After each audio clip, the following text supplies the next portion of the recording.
श्री सूर्यमण्डलस्तोत्रम्।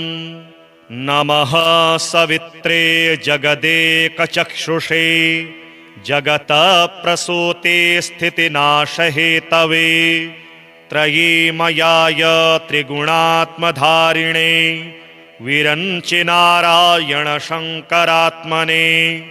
नमोऽस्तु सूर्याय सहस्ररश्मये सहस्रशाखान्वितसम्भवात्मने सहस्रयोगोद्भवभावभागिने सहस्रसङ्ख्यायुगधारिणे नमः।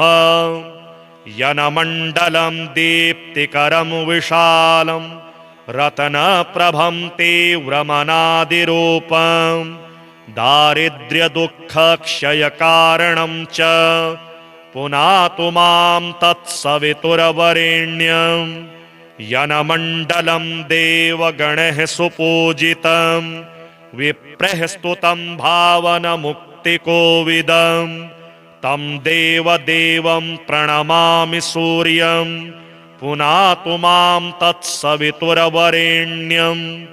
यनमण्डलं ज्ञानघनं त्वगम्यं त्रैलोक्यपूज्यं त्रिगुणात्मरूपं समस्ततेजोमय दिव्यरूपं पुनातु मां तत्सवितुर्वरेण्यं। यनमण्डलं गूढमतिप्रबोधं धर्मस्य वृद्धिं कुरुते जनानां यत सर्वपापक्षयकारणं च पुनातु मां तत्सवितुर्वरेण्यं। यनमण्डलं व्याधिविनाशदक्षं यद्रग्यजुहुषामसु सम्प्रगीतं प्रकाशितं येन च भूर्भुवः स्वः पुनातु मां तत्सवितुर्वरेण्यं। यनमण्डलं वेदविदो वदन्ति गायन्ति यच्चारणसिद्धसङ्घाः यद्योगिनो योगजुषां च सङ्घाः पुनातु मां तत्सवितुर्वरेण्यं। यनमण्डलं सर्वजनैश्च पूजितं ज्योतिश्च कुर्यादिहमर्त्यलोके यतकालकालाद्यमनादिरूपं पुनातु मां तत्सवितुर्वरेण्यं। यनमण्डलं विष्णुचातुरमुखाख्यं यदक्षरं पापहरं जनानां यतकालकल्पक्षयकारणं च पुनातु मां तत्सवितुर्वरेण्यं। यनमण्डलं विश्वसृजं प्रसिद्धमुत्पत्तिरक्षा प्रलयप्रगल्भं यस्मिन् जगत्संहरतेऽखिलं च पुनातु मां तत्सवितुर्वरेण्यं। यनमण्डलं सर्वगतस्य विष्णो रात्मा परं धाम विशुद्धतत्त्वं सूक्ष्मान्तरैर्योगपथानुगम्यं पुनातु मां तत्सवितुर्वरेण्यं। यनमण्डलं वेदविदो वदन्ति गायन्ति यच्चारणसिद्धसङ्घाः यनमण्डलं वेदविदः स्मरन्ति पुनातु मां तत्सवितुर्वरेण्यं। यनमण्डलं वेदविदोपगीतं यद्योगिनां योगपथानुगम्यं तत्सर्ववेद्यं प्रणमामि सूर्यं पुनातु मां तत्सवितुर्वरेण्यं।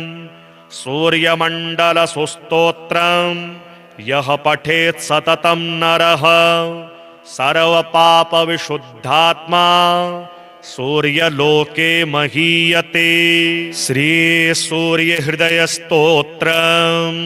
व्यास उवाच अथोपतिष्ठेदादित्य मुदयन्तं समाहितः मन्त्रेस्तु विविधे सौरै ऋग्यजुहुषामसम्भवेः उपस्थाय महायोगं देवदेवं दिवाकरं कुरवीत प्रणतिं भूमौ मूर्ध्ना तेनैव मन्त्रतः खद्योताय च शान्ताय कारणत्रयहेतवे निवेदयामि चात्मानं नमस्ते ज्ञानरूपिणे नमस्ते घृणिने तुभ्यं सूर्याय ब्रह्मरूपिणे त्वमेव ब्रह्म परमा मापो ज्योतिरसोऽमृतम्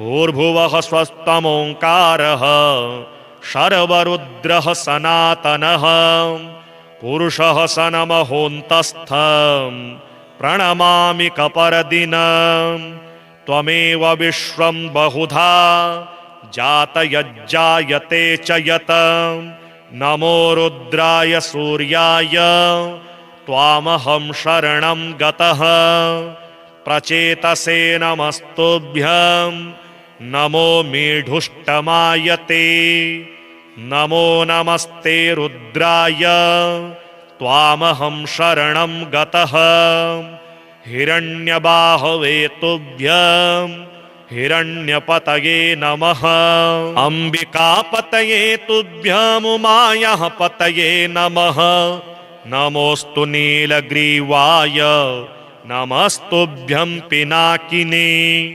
विलोहिताय भर्गाय सहस्राक्षाय ते नमः नमो हंसाय ते नित्यमादित्याय नमोऽस्तु ते नमस्ते वज्रहस्ताय त्र्यम्बकाय नमो नमः प्रपद्ये त्वां विरूपाक्षं महान्तं परमेश्वरं हिरणमये गृहे गुप्तमात्मानं सर्वदेहिनां नमस्यामि परं ज्योतिर्ब्रह्माणं त्वां परां गतिं विश्वं पशुपतिं भीमं नरनारी शरीरिणं नमः सूर्याय रुद्राय भास्वते परमेष्ठिने उग्राय सर्वभक्ष्याय त्वां प्रपद्ये सदैव हि एतद्वै सूर्यहृदयं जप्त्वास्तवमनुत्तमं प्रातः कालेऽथ मध्याह्ने नमस्कुर्याद्दिवाकरम् इदं पुत्राय शिष्याय धार्मिकाय द्विजातये प्रदेयं सूर्यहृदयं ब्रह्मणा तु प्रदर्शितं सर्वपापप्रशमनं वेदसारसमुद्भवं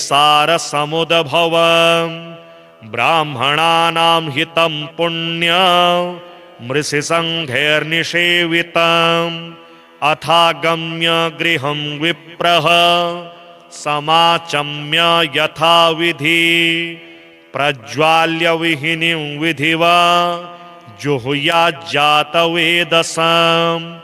ऋत्विकपुत्रोऽथ पत्नी वा शिष्यो वापि सहोदरः प्राप्यानुज्ञां विशेषेण जुहुयुर्वा यथाविधि पवित्रपाणिः पूतात्मा शुक्लाम्बरधरः शुचिः अनन्यमानसो वहनीं जुहुयात् संयतेन्द्रियः नमः सवित्रे जगदेकचक्षुषे जगतः प्रसूते स्थितिनाशहेतवे त्रयीमयाय त्रिगुणात्मधारिणे विरञ्चि नारायण शङ्करात्मने नमोऽस्तु सूर्याय सहस्ररश्मये सहस्रशाखान्वितसम्भवात्मने सहस्रयोगोद्भवभावभागिने सहस्रसङ्ख्यायुगधारिणे नमः यनमण्डलं दीप्तिकरं विशालं रत्नप्रभं तीव्रमनादिरूपं दारिद्र्यदुःखक्षयकारणं च पुनातु मां तत्सवितुर्वरेण्यं यनमण्डलं देवगणैः सुपूजितं विप्रैः स्तुतं भावनमुक्तिकोविदं तं देवदेवं प्रणमामि सूर्यं पुनातु मां तत्सवितुर्वरेण्यं यनमण्डलं ज्ञानघनं त्वगम्यं त्रैलोक्यपूज्यं त्रिगुणात्मरूपं समस्ततेजोमय दिव्यरूपं पुनातु मां तत्सवितुर्वरेण्यं यनमण्डलं गूढमतिप्रबोधं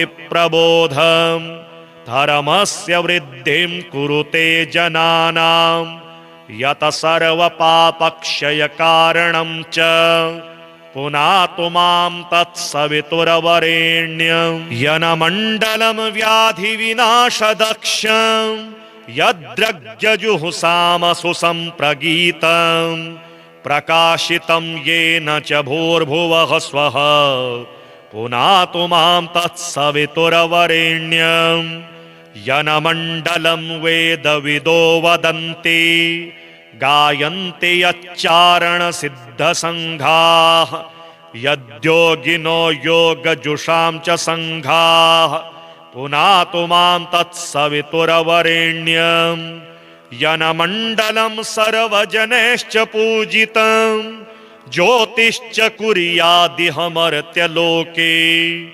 यतकालकालाद्यमनादिरूपं पुनातु मां तत्सवितुर्वरेण्यं यनमण्डलं विष्णुचातुरमुखाख्यं यदक्षरं पापहरं जनानां यतकालकल्पक्षयकारणं च पुनातु मां तत्सवितुर्वरेण्यं यनमण्डलं विश्वसृजं प्रसिद्धमुत्पत्तिरक्षा प्रलयप्रगल्भं यस्मिन् जगत्संहरतेऽखिलं च पुनातु मां तत्सवितुर्वरेण्यं यनमण्डलं सर्वगतस्य विष्णो रात्मा परं धाम विशुद्धतत्त्वं सूक्ष्मान्तरैर्योगपथानुगम्यं पुनातु मां तत्सवितुर्वरेण्यं यनमण्डलं वेदविदो वदन्ति गायन्ति यच्चारणसिद्धसङ्घाः यनमण्डलं वेदविदः स्मरन्ति पुनातु मां तत्सवितुर्वरेण्यं यनमण्डलं वेदविदोपगीतं यद्योगिनां योगपथानुगम्यं तत्सर्ववेद्यं प्रणमामि सूर्यं पुनातु मां तत्सवितुर्वरेण्यं सूर्यमण्डलसुस्तोत्रं यः पठेत् सततं नरः सर्वपापविशुद्धात्मा सूर्यलोके महीयते। श्रीसूर्यहृदयस्तोत्रं व्यास उवाच अथोपतिष्ठेदादित्य मुदयन्तं समाहितः मन्त्रेस्तु विविधे सौरै ऋग्यजुहुसामसम्भवेः उपस्थाय महायोगं देवदेवं दिवाकरं कुरवीत प्रणतिं भूमौ मूर्ध्ना तेनैव मन्त्रतः खद्योताय च शान्ताय कारणत्रयहेतवे निवेदयामि चात्मानं नमस्ते ज्ञानरूपिणे नमस्ते घृणिने तुभ्यं सूर्याय ब्रह्मरूपिणे त्वमेव ब्रह्म परमा मापो ज्योतिरसोऽमृतं भूर्भुवः स्वस्तमोङ्कारः शर्वरुद्रः सनातनः पुरुषः सनमहोऽन्तस्थं प्रणमामि कपर्दिनं त्वमेव विश्वं बहुधा जातयज्जायते च यत नमो रुद्राय सूर्याय त्वामहं शरणं गतः प्रचेतसे नमस्तुभ्यं नमो मेढुष्टमायते नमो नमस्ते रुद्राय त्वामहं शरणं गतः हिरण्यबाहवे तुभ्यं हिरण्यपतये नमः। अम्बिकापतये तुभ्यं उमायाः पतये नमः। नमोऽस्तु नीलग्रीवाय नमस्तुभ्यं पिनाकिने। विलोहिताय भर्गाय सहस्राक्षाय ते नमः। नमो हंसाय ते नित्यमादित्याय नमोऽस्तु ते। नमस्ते वज्रहस्ताय त्र्यम्बकाय नमो नमः। प्रपद्ये त्वां विरूपाक्षं महान्तं परमेश्वरं। हिरणमये गृहे गुप्तमात्मानं सर्वदेहिनां। नमस्यामि परं ज्योतिर्ब्रह्माणं त्वां परां गतिं। विश्वं पशुपतिं भीमं नरनारी शरीरिणं। नमः सूर्याय रुद्राय भास्वते परमेष्ठिने। उग्राय सर्वभक्ष्याय त्वां प्रपद्ये सदैव हि। एतद्वै सूर्यहृदयं जप्त्वा स्तवमनुत्तमम्। प्रातः कालेऽथ मध्याह्ने नमस्कुर्याद्दिवाकरम्। इदं पुत्राय शिष्याय धार्मिकाय द्विजातये।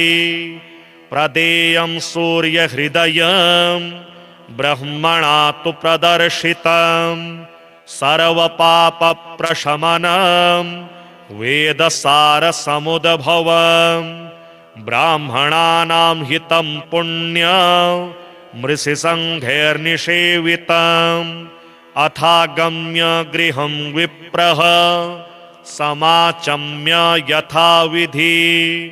प्रज्वाल्य विहिनीं विधिवा जुहुयाज्जातवेदसम्। ऋत्विकपुत्रोऽथ पत्नी वा शिष्यो वापि सहोदरः। प्राप्यानुज्ञां विशेषेण जुहुयुर्वा यथाविधि। पवित्रपाणिः पूतात्मा शुक्लाम्बरधरः शुचिः। अनन्यमानसो वहनीं जुहुयात् संयतेन्द्रियः। नमः सवित्रे जगदेकचक्षुषे जगतः प्रसूते स्थितिनाशहेतवे। त्रयीमयाय त्रिगुणात्मधारिणे विरञ्चि नारायण शङ्करात्मने। नमोऽस्तु सूर्याय सहस्ररश्मये सहस्रशाखान्वितसम्भवात्मने। सहस्रयोगोद्भवभावभागिने सहस्रसङ्ख्यायुगधारिणे नमः। यनमण्डलं दीप्तिकरं विशालं रत्नप्रभं तीव्रमनादिरूपं। दारिद्र्यदुःखक्षयकारणं च पुनातु मां तत्सवितुर्वरेण्यं। यनमण्डलं देवगणैः सुपूजितं विप्रैः स्तुतं भावनमुक्तिकोविदं। तं देवदेवं प्रणमामि सूर्यं पुनातु मां तत्सवितुर्वरेण्यं। यनमण्डलं ज्ञानघनं त्वगम्यं त्रैलोक्यपूज्यं त्रिगुणात्मरूपं। समस्ततेजोमय दिव्यरूपं पुनातु मां तत्सवितुर्वरेण्यं। यनमण्डलं गूढमतिप्रबोधं धर्मस्य वृद्धिं कुरुते जनानां। यत सर्वपापक्षयकारणं च पुनातु मां तत्सवितुर्वरेण्यं। यनमण्डलं व्याधिविनाशदक्षं यद्रग्यजुहुसामसु सम्प्रगीतं। प्रकाशितं येन च भूर्भुवः स्वः पुनातु मां तत्सवितुर्वरेण्यं। यनमण्डलं वेदविदो वदन्ति गायन्ते यच्चारणसिद्धसङ्घाः यद्योगिनो योगजुषां च सङ्घाः पुनातु मां तत्सवितुरवरेण्यं यनमण्डलं सर्वजनैश्च पूजितं ज्योतिश्च कुर्यादिहमर्त्यलोके यतकालकालाद्यमनादिरूपं पुनातु मां तत्सवितुरवरेण्यं यनमण्डलं विष्णुचातुरमुखाख्यं यदक्षरं पापहरं जनानां यतकालकल्पक्षयकारणं च पुनातु मां तत्सवितुरवरेण्यं यनमण्डलं विश्वसृजं प्रसिद्धमुत्पत्तिरक्षा प्रलयप्रगलभं यस्मिन् जगत्संहरतेऽखिलं च पुनातु मां तत्सवितुरवरेण्यं यनमण्डलं सर्वगतस्य विष्णो रात्मा परं धाम विशुद्धतत्त्वं सूक्ष्मान्तरैर्योगपथानुगम्यं पुनातु मां तत्सवितुरवरेण्यं यनमण्डलं वेदविदो वदन्ति गायन्ति यच्चारणसिद्धसङ्घाः यनमण्डलं वेदविदः स्मरन्ति पुनातु मां तत्सवितुरवरेण्यं यनमण्डलं वेदविदोपगीतं यद्योगिनां योगपथानुगम्यं तत्सर्ववेद्यं प्रणमामि सूर्यं पुनातु मां तत्सवितुरवरेण्यं सूर्यमण्डलसुस्तोत्रं यः पठेत् सततं नरः सर्वपापविशुद्धात्मा सूर्यलोके महीयते।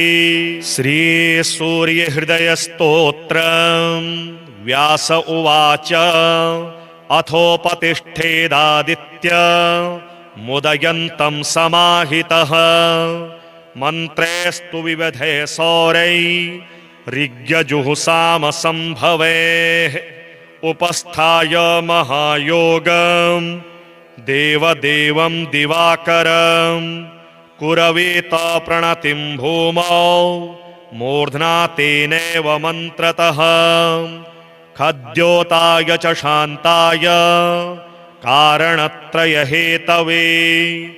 निवेदयामि चात्मानं नमस्ते ज्ञानरूपिणे नमस्ते घृणिने तुभ्यं सूर्याय ब्रह्मरूपिणे त्वमेव ब्रह्म परमा मापो ज्योतिरसोऽमृतं भूर्भुवः स्वस्तमोङ्कारः शर्वरुद्रः सनातनः पुरुषः सनमहोऽन्तस्थं प्रणमामि कपर्दिनं त्वमेव विश्वं बहुधा जातयज्जायते च यत् नमो रुद्राय सूर्याय त्वामहं शरणं गतः प्रचेतसे नमस्तुभ्यं नमो मेढुष्टमायते नमो नमस्ते रुद्राय त्वामहं शरणं गतः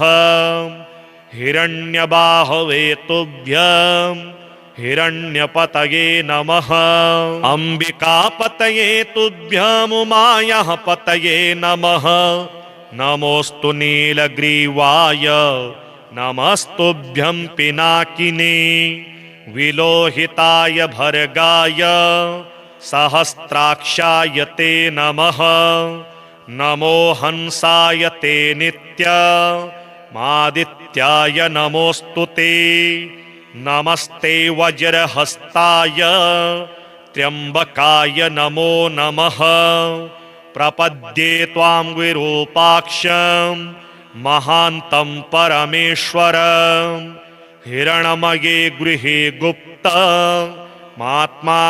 सर्वदेहिनां नमस्यामि परं ज्योतिर्ब्रह्माणं त्वां परां गतिं विश्वं पशुपतिं भीमं नरनारी शरीरिणं नमः सूर्याय रुद्राय भास्वते परमेष्ठिने उग्राय सर्वभक्ष्याय त्वां प्रपद्ये सदैव हि एतद्वै सूर्यहृदयं जप्त्वास्तवमनुत्तमं प्रातः कालेऽथ मध्याह्ने नमस्कुर्याद्दिवाकरम् इदं पुत्राय शिष्याय धार्मिकाय द्विजातये प्रदेयं सूर्यहृदयं ब्रह्मणा तु प्रदर्शितं सर्वपापप्रशमनं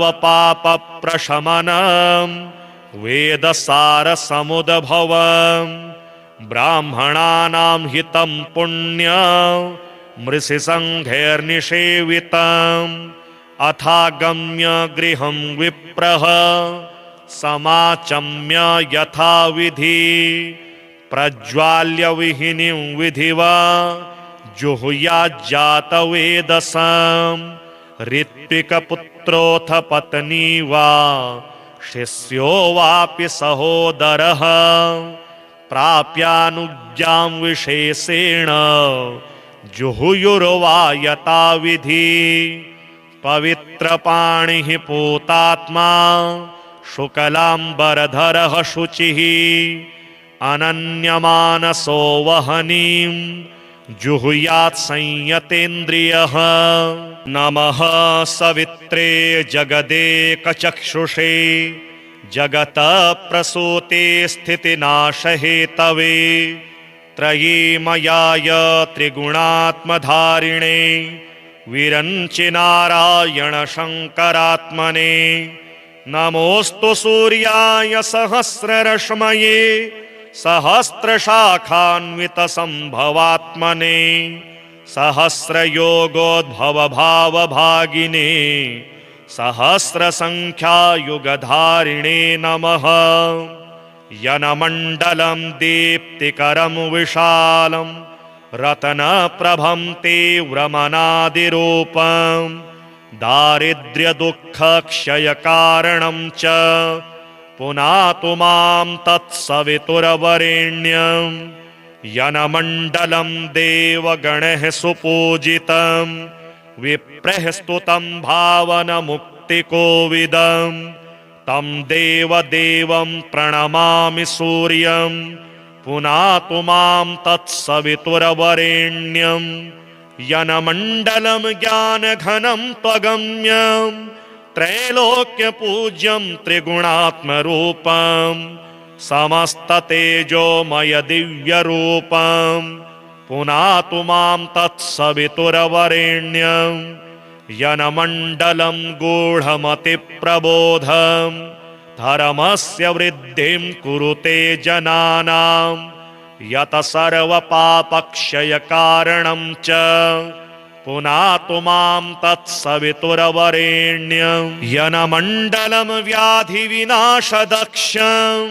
यद्रग्जजुहुषामसु सम्प्रगीतं प्रकाशितं येन च भूर्भुवः स्वः पुनातु मां तत्सवितुर्वरेण्यं यनमण्डलं वेदविदो वदन्ति गायन्ति यच्चारणसिद्धसङ्घाः यद्योगिनो योगजुषां च सङ्घाः पुनातु मां तत्सवितुर्वरेण्यं यनमण्डलं सर्वजनैश्च पूजितं ज्योतिश्च कुर्यादिहमर्त्यलोके यतकालकालाद्यमनादिरूपं पुनातु मां तत्सवितुर्वरेण्यं यनमण्डलं विष्णुचातुरमुखाख्यं यदक्षरं पापहरं जनानां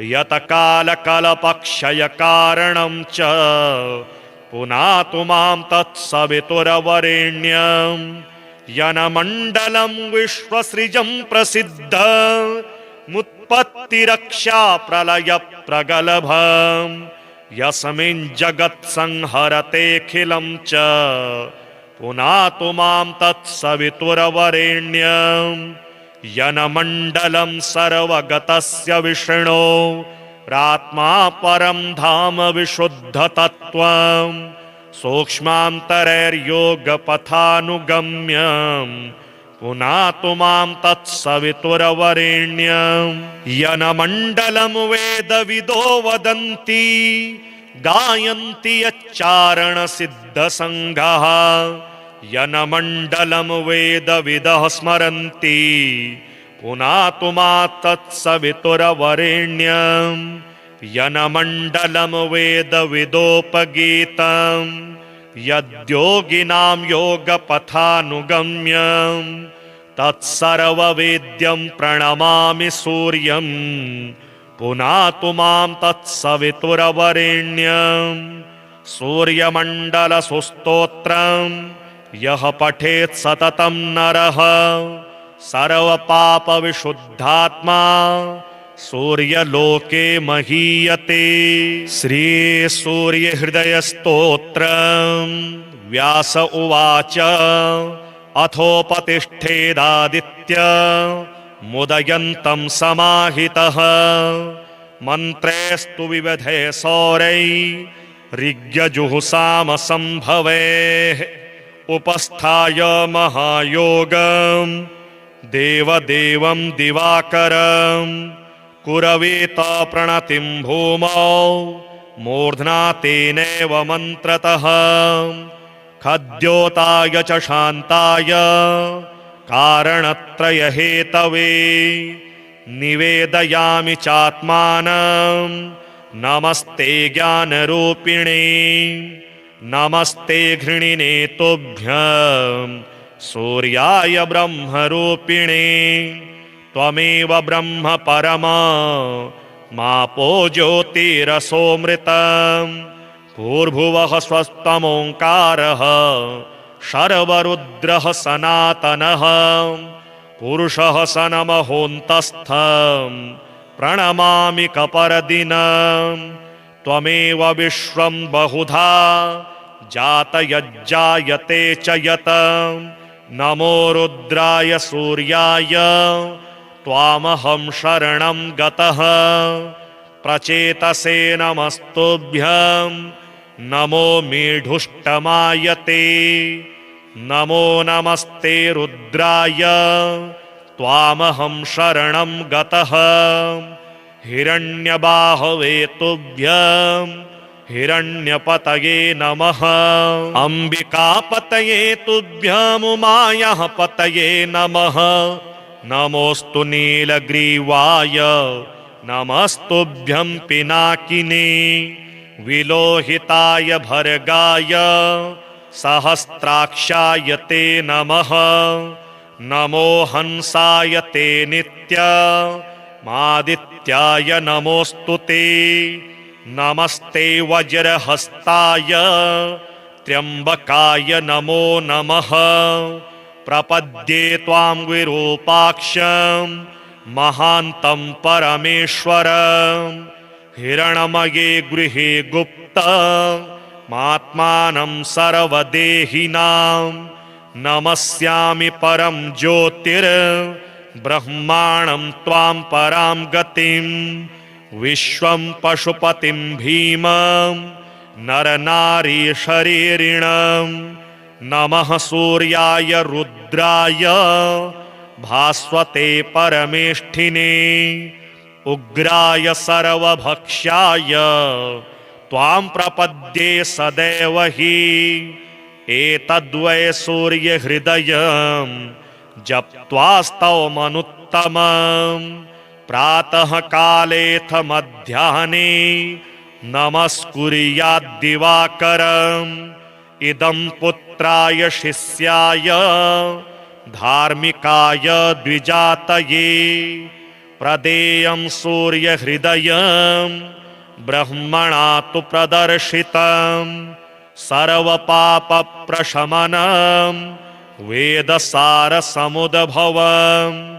ब्राह्मणानां हितं पुण्यं मृषिसङ्घैर्निषेवितम् अथागम्य गृहं विप्रः समाचम्य यथाविधि प्रज्वाल्य विहिनीं विधिवा जुहुयाज्जातवेदसाम् ऋत्विकपुत्रोऽथ पत्नी वा शिष्यो वापि सहोदरः प्राप्यानुज्ञां विशेषेण जुहुयुर्वा यथाविधि पवित्रपाणिः पूतात्मा शुक्लाम्बरधरः शुचिः अनन्यमानसो वहनीं जुहुयात् संयतेन्द्रियः।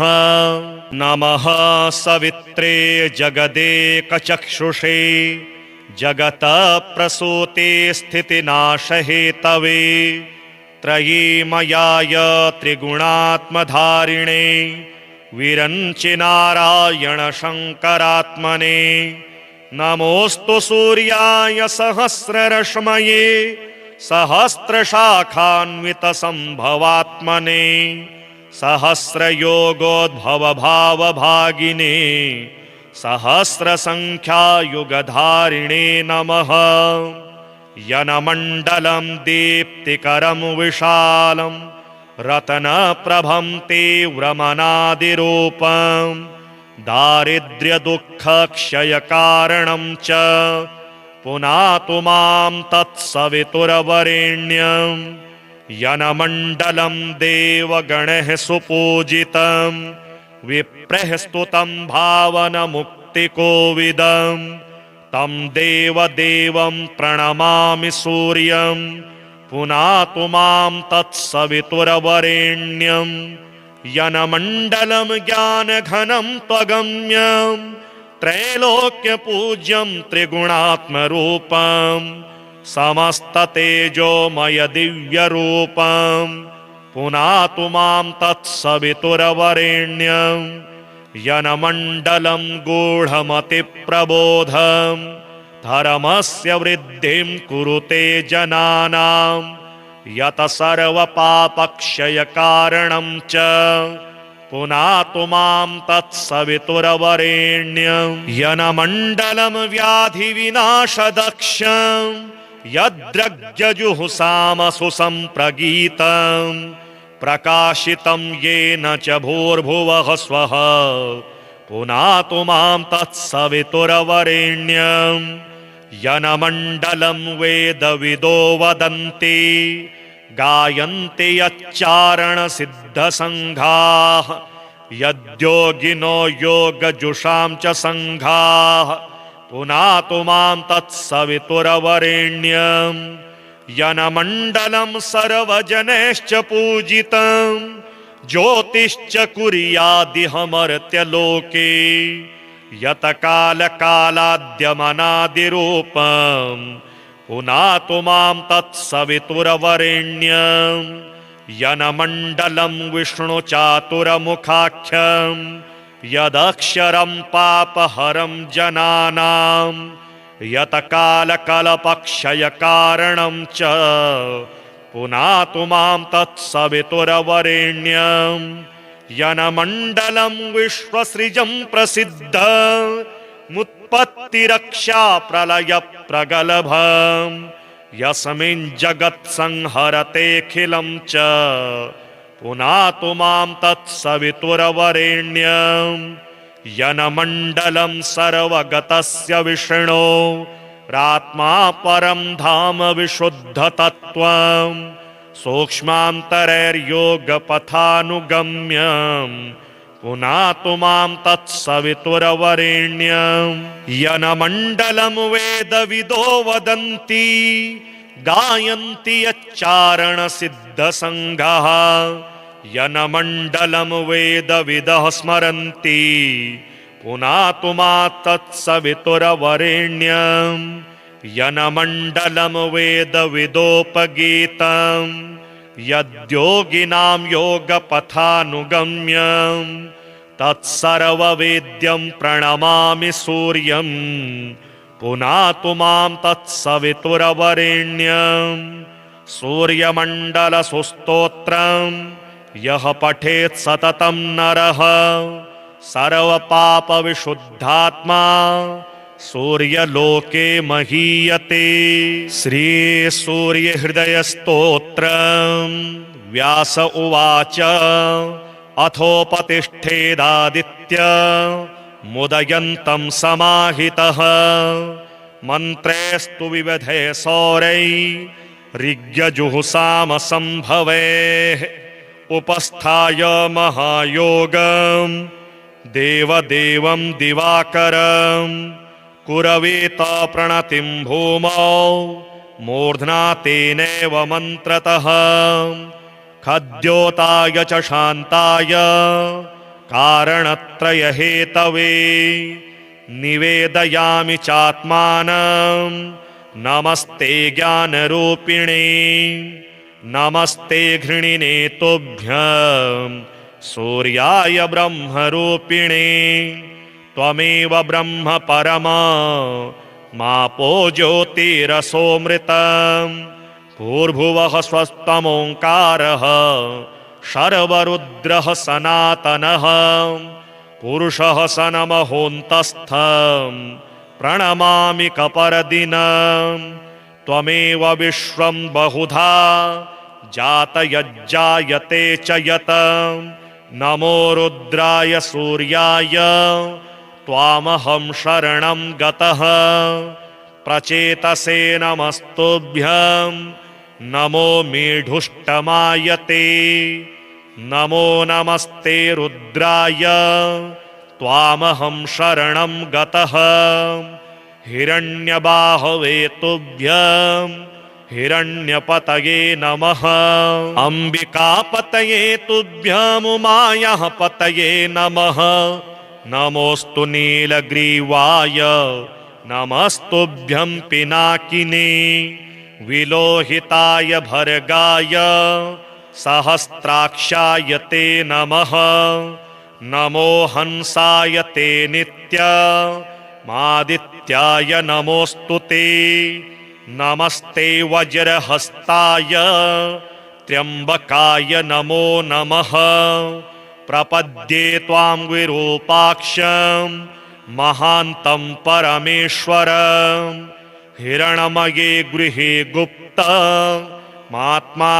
सर्वदेहिनां नमस्यामि परं ज्योतिर्ब्रह्माणं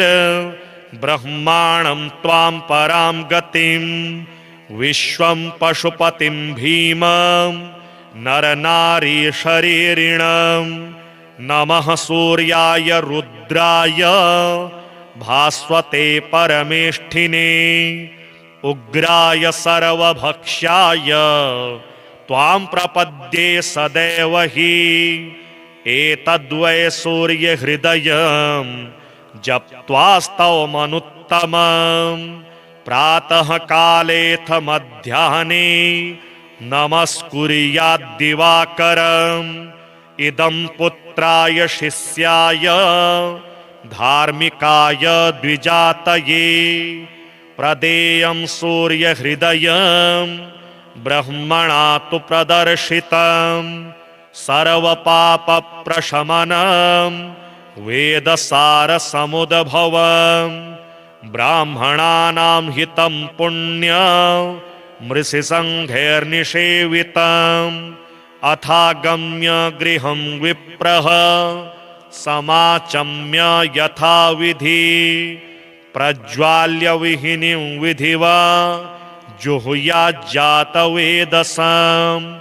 ऋत्विकपुत्रोऽथ पत्नी वा शिष्यो वापि सहोदरः प्राप्यानुज्ञां विशेषेण जुहुयुर्वा यथाविधि पवित्रपाणिः पूतात्मा शुक्लाम्बरधरः शुचिः अनन्यमानसो वहनीं जुहुयात् संयतेन्द्रियः नमः सवित्रे जगदेकचक्षुषे जगतः प्रसूते स्थितिनाशहेतवे त्रयीमयाय त्रिगुणात्मधारिणे विरञ्चि नारायण शङ्करात्मने नमोऽस्तु सूर्याय सहस्ररश्मये सहस्रशाखान्वितसम्भवात्मने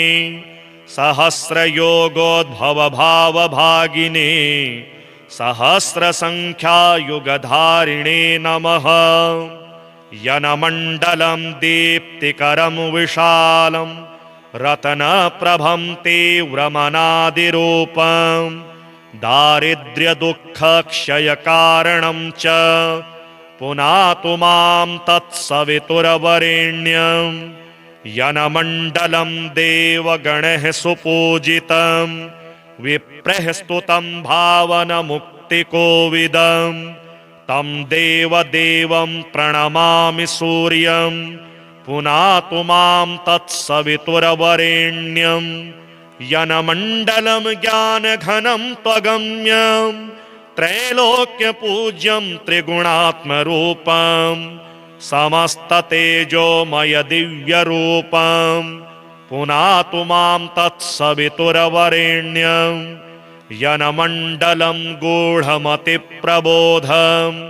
धर्मस्य वृद्धिं कुरुते जनानां यत सर्वपापक्षयकारणं च पुनातु मां तत्सवितुर्वरेण्यं। यनमण्डलं व्याधिविनाशदक्षं यद्रग्यजुहुषामसु सम्प्रगीतं प्रकाशितं येन च भूर्भुवः स्वः पुनातु मां तत्सवितुर्वरेण्यं।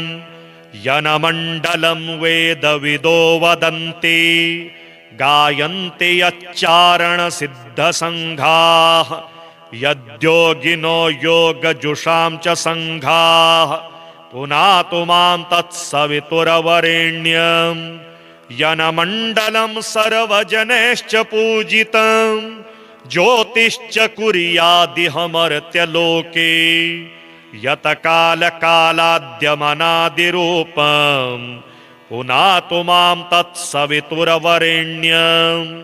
यनमण्डलं विष्णुचातुरमुखाख्यं यदक्षरं पापहरं जनानां यतकालकल्पक्षयकारणं च पुनातु मां तत्सवितुर्वरेण्यं। यनमण्डलं विश्वसृजं प्रसिद्धमुत्पत्तिरक्षा प्रलयप्रगल्भं यस्मिन् जगत्संहरतेऽखिलं च पुनातु मां तत्सवितुर्वरेण्यं।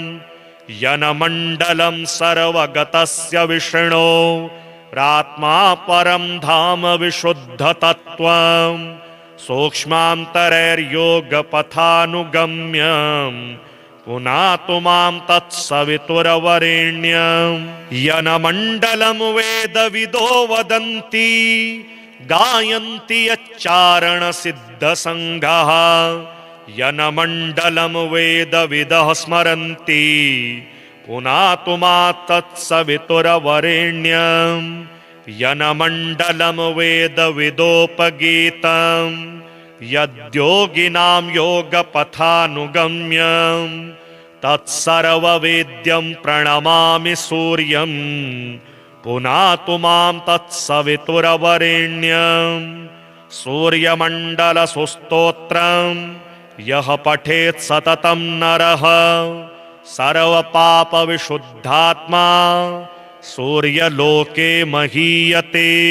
श्रीसूर्यहृदयस्तोत्रं व्यास उवाच अथोपतिष्ठेदादित्य मुदयन्तं समाहितः मन्त्रेस्तु विविधे सौरै ऋग्यजुहुषामसम्भवेः उपस्थाय महायोगं देवदेवं दिवाकरं कुरवीत प्रणतिं भूमौ मूर्ध्ना तेनैव मन्त्रतः खद्योताय च शान्ताय कारणत्रयहेतवे निवेदयामि चात्मानं नमस्ते ज्ञानरूपिणे नमस्ते घृणिने तुभ्यं सूर्याय ब्रह्मरूपिणे त्वमेव ब्रह्म परमा मापो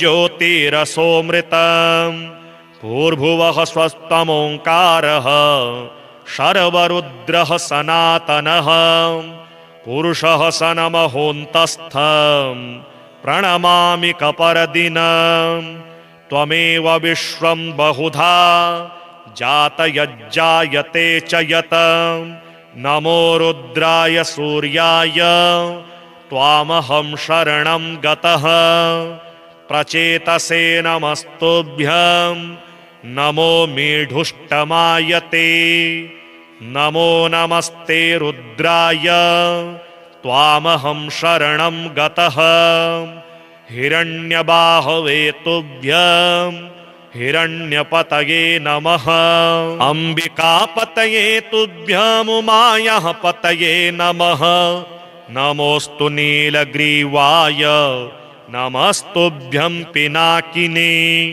विलोहिताय भर्गाय सहस्राक्षाय ते नमः नमो हंसाय ते नित्यमादित्याय नमोऽस्तु ते नमस्ते वज्रहस्ताय त्र्यम्बकाय नमो नमः प्रपद्ये त्वां विरूपाक्षं महान्तं परमेश्वरं हिरणमये गृहे गुप्तमात्मानं सर्वदेहिनां नमस्यामि परं ज्योतिर्ब्रह्माणं त्वां परां गतिं विश्वं पशुपतिं भीमं नरनारीशरीरिणं नमः सूर्याय रुद्राय भास्वते परमेष्ठिने उग्राय सर्वभक्ष्याय त्वां प्रपद्ये सदैव हि एतद्वै सूर्यहृदयं जप्त्वास्तवमनुत्तमं प्रातः कालेऽथ मध्याह्ने नमस्कुर्याद्दिवाकरम् इदं पुत्राय शिष्याय धार्मिकाय द्विजातये प्रदेयं सूर्यहृदयं ब्रह्मणा तु प्रदर्शितं सर्वपापप्रशमनं वेदसारसमुद्भवं